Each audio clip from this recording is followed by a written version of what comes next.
Basically, I'm saying either way we about to slide. Can't let this one slide.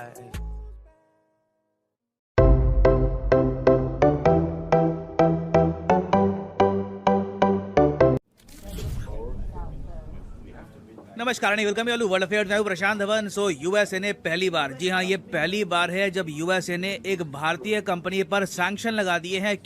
क्योंकि उस company ने Iran से oil purchase किया था। ये चाइना के साथ 85 बार हो रहा है, हमारे लिए फर्स्ट टाइम है।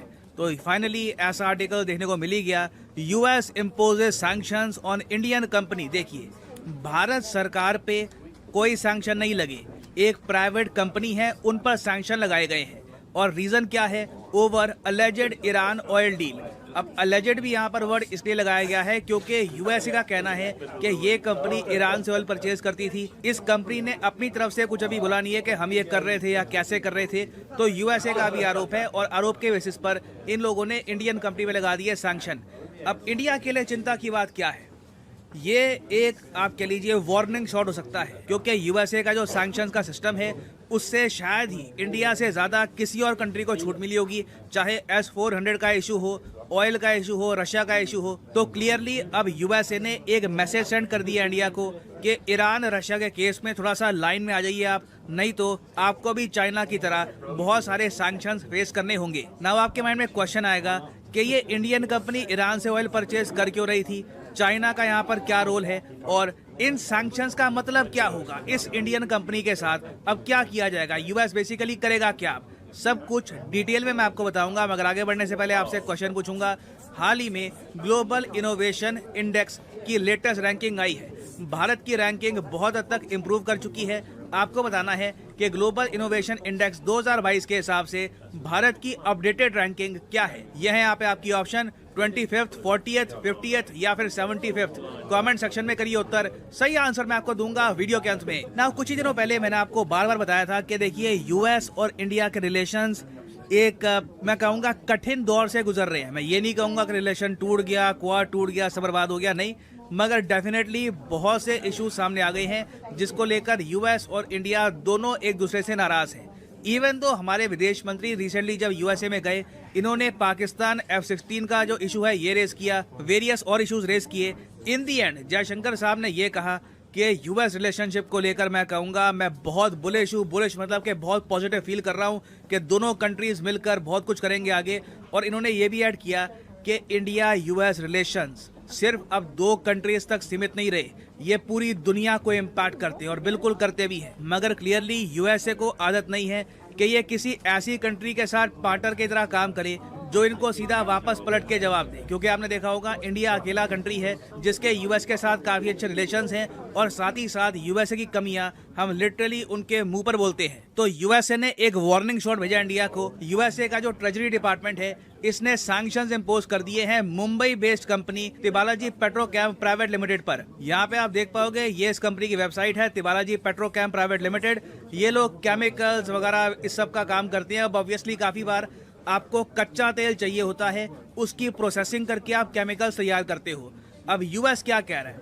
यूएस कह रहा है कि इस कंपनी ने मिलियंस ऑफ डॉलर्स का ऑयल परचेज किया ईरान से और उसके बाद इस ऑयल का कुछ या तो प्रोडक्ट बनाया है या फिर सीधा ऑयल की शेप में ही इसको आगे भेज दिया चाइना को। ये आपको पता होगा बहुत ही बेसिक बिजनेस है। इंडियन कंपनीज केमिकल्स के मामले में आज के समय काफी बिजनेस कर रही है। तो काफी बार हम कच्चा तेल परचेज करते हैं सऊदी अरेबिया से या किसी और कंट्री से, उसके बनाते हैं केमिकल्स और उसके बाद वो केमिकल्स आगे बेच देते हैं चाइना को या फिर किसी और कंट्री को। तो ये यहाँ पर बताया जा रहा है कि इस पूरी डील में एंड में जो रिसीवर था जिसको फिनिश्ड प्रोडक्ट मिला वो था चाइना। और इसलिए आपने देखा होगा ये कहा जा रहा है कि जो सैंक्शंस लगे हैं ना इंडियन कंपनी पर, देवर इवेंचुअली मेंट फॉर चाइना। ये सैंक्शंस वैसे लगने थे चाइनीज कंपनी पर, मगर उन्होंने देखा कि देखो ईरान और चाइना के बीच में एक इंडियन कंपनी का भी लिंक आ रहा है, तो इंडियन कंपनी पर भी सैंक्शन लगा दो। अब यहाँ पे आप कहोगे अच्छा तो इन्होंने फिर चाइनीज कंपनी पे भी लगाया सैंक्शन, तो इसका आंसर है हाँ बिल्कुल। यूएसए बहुत बार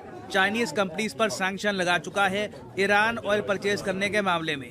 क्या चाइना को कुछ फर्क पड़ता है? एक पैसे का नहीं। वो लोग काफी बार इग्नोर कर देते हैं, देखते भी नहीं है या फिर ये कह देते हैं कि यूएसए के सैंक्शंस को हम मानते नहीं है। अब अगला यहाँ पे आपका क्वेश्चन आएगा कि ऐसा क्यों करता है चाइना, इतनी ज़रा ब्रेवरी क्यों दिखाता है? देखिए इसका रीज़न आपको समझना होगा। पहली बात तो ना, ईरान पे आज के समय दुनिया भर के सैंक्शन लगे हैं। ये बात एक्नॉलेज करने वाली है कि जितने सैंक्शन पॉसिबल हो सकते हैं यूरोप और यूएसए के सब इन्होंने लगा दिए ईरान पर। यूरोपियन यूनियन के सैंक्शंस हैं, यूएन के सैंक्शंस इन पर एक बार लगे थे, बाद में हटा दिए गए हैं। यूएसए ने दुनिया भर के सैंक्शंस, काटसा के under sanctions, economic embargo, oil embargo, उसके अलावा एफएटीएफ की ब्लैक लिस्ट, कुछ भी छोड़ा नहीं है इन्होंने ईरान को पनिश करने के लिए। मगर तब भी, अब हालांकि ईरान की हालत आज के समय काफी कमजोर है, मगर तब भी ये कंट्री मतलब मैनेज कर रहा है, ऐसा नहीं है कि कोलैप्स कर चुका है। और जो लेटेस्ट ऑयल सैंक्शंस हैं ये लगाए थे यूएस प्रेसिडेंट डोनाल्ड ट्रंप ने 2018 में। आपको याद होगा ये टाइम, डोनाल्ड ट्रंप ने इंडिया, जापान, बाकी सब कंट्रीज को ये कहा था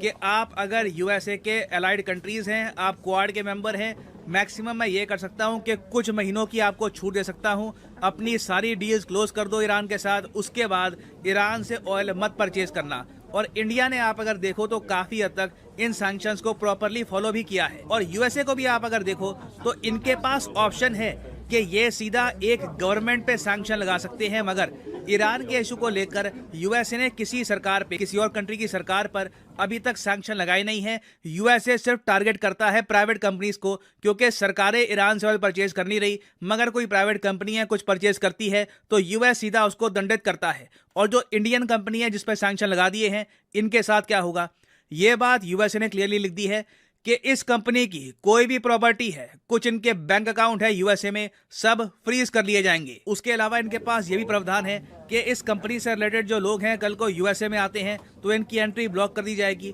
या फिर अगर आते हैं तो इनके खिलाफ चार्जेस लगाए जाएंगे यूएसए में। और इस सब के अलावा यूएस कुछ नहीं कर सकता। जी हाँ, ऐसा नहीं है कि यूएस इस कंपनी को इंटरनेशनली बिल्कुल अकेला कर देगा, आइसोलेट कर देगा। कई चाइनीज कंपनीज हैं, उनका कभी यूएसए के साथ ना एक पैसे का बिजनेस था नहीं, उनको परवाह नहीं थी कि यूएस सैंक्शन लगाए ना लगाए। उनका कोई बैंक अकाउंट, कभी उनका कोई दूर का रिश्तेदार भी यूएसए गया नहीं है। तो उन लोगों ने बेखौफ होकर ईरान से ऑयल परचेज किया, यूएसए के सैंक्शन आए, मुड़ के देखा, हंसे, आगे चल दिए। अब इस इंडियन कंपनी का पर्सनली मुझे पता नहीं है कि इनके कितने एसेट यूएसए में है, कितना इनको नुकसान होगा, बट क्लियरली इनको उम्मीद होगी नहीं कि एक ट्रांजैक्शन के बीच में आने से ही इनको ये सैंक्शंस फेस करने होंगे। मगर अब यहाँ पे आप पूछोगे कि लार्जर यूएसए का मैसेज क्या है।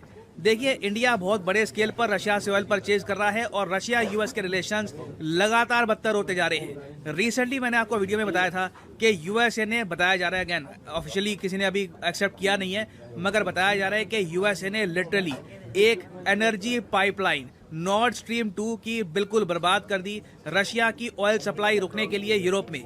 तो यूएस अब बड़े कदम उठाने वाला है रशिया के अगेंस्ट। तो कहीं ना कहीं ये चाहेंगे कि इंडिया जो नेचुरल गैस और ऑयल परचेज कर रहा है रशिया से, ये भी इंडिया रोक दे। और अब देखना ये होगा कि इंडिया का रिएक्शन क्या होगा इन सैंक्शंस को लेकर।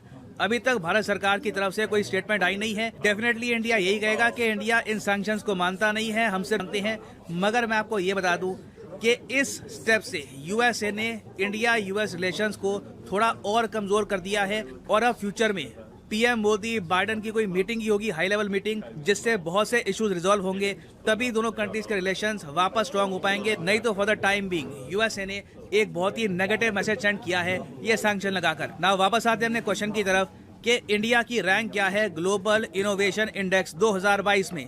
तो सही उत्तर यहाँ पे है ऑप्शन बी। 40वीं रैंक हो चुकी है इंडिया की। इंडिया ने बहुत बड़ी जंप लगाई है, 46 से हम आ गए हैं 48 पर, क्योंकि भारत में आज के समय इनोवेशन काफ़ी बढ़ रही है, स्टार्टअप्स खड़े हो रहे हैं, स्टार्टअप्स यूनिकॉर्न बन रहे हैं बाद में। तो इसलिए इनोवेशन के मामले में इंडिया ने बड़ी छलांग लगाई है। और हाँ, यहाँ पर मैं ये भी ऐड कर दूं कि आज है आखिरी दिन अनअकैडमी की स्पेशल सेल का। आज रात 12 बजे के बाद से प्राइसेस जो है उनमें डिस्काउंट आपको कब मिलना स्टार्ट हो जाएगा। तो कमेंट सेक्शन में जाइए, यहाँ पे आपको मिलेंगे ये सारे links, UPSC, SSC bank, NEET, IIT, JEE. अब मान लीजिए फॉर एग्जांपल आप प्रिपेयर कर रहे हैं फॉर यूपीएससी, क्लिक करिए यूपीएससी के लिंक पर और यहाँ पे आप परचेज कर पाओगे यूपीएससी कोर्स मैसिव डिस्काउंट के साथ। देखो, जो ये प्राइसेस यहाँ पर लिखे हैं ना, ये कभी भी पेमस कर देना, यूज़ करिए कोड PIRI10 और सीधा 10% का आपको डिस्काउंट मिलेगा। ये डिस्काउंट आज रात 12 बजे तक ही है, उसके बाद ये डिस्काउंट कम हो जाएगा। तो make the best use of it. Already मैंने देखा है कि बहुत से एस्पिरेंट्स हैं, उन्होंने PIRI10 यूज करके अपने मनपसंद का कोर्स परचेज किया है। So now is the time, use the code and save your hard earned money. और इसी नोट के साथ ये है वीडियो का अंत। Thank you for listening and as always God bless you.